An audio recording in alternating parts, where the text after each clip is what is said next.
नमस्कार, मी पंजाब डक हवामान अभ्यासक मुक्काम पोस्ट गुगळी धामणगाव तालुका सेलू जिल्हा परभणी.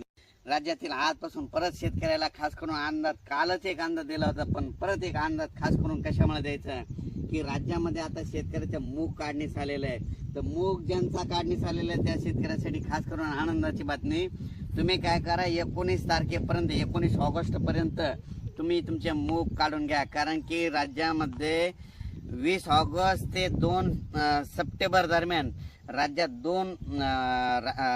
बंगालच्या खाडीमध्ये 2 लो प्रेशर तयार होणार आहेत आणि त्याचा पाऊस मात्र महाराष्ट्र आणि कर्नाटकमध्ये पडणार आहे. म्हणून हा अंदाज लक्षात घ्यायचा.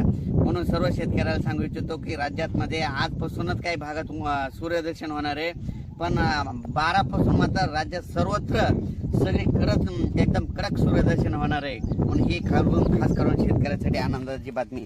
राज्यातील सर्व शेतकऱ्याला सांगू इच्छितो की राज्यामध्ये आज 10 आणि 11 आणखीन 2 दिवस थोडा भाग बदलत थोडे सरी येणार आहेत. म्हणून हा अंदाज लक्षात द्यायचा.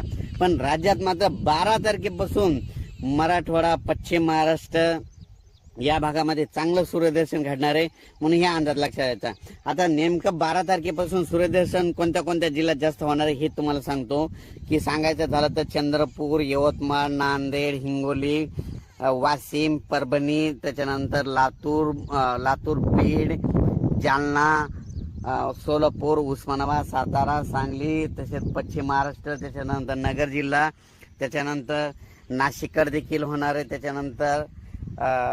त्याच्यानंतर परत इकडं संभाजीनगर होणार आहे, जळगावकडे होणार आहे, बुलढाण्याकडे होणार आहे. पण ह्या जिल्ह्यामध्ये चांगलं सूर्यदर्शन घडणार आहे. म्हणून हा अंदाज लक्षात द्यायचा.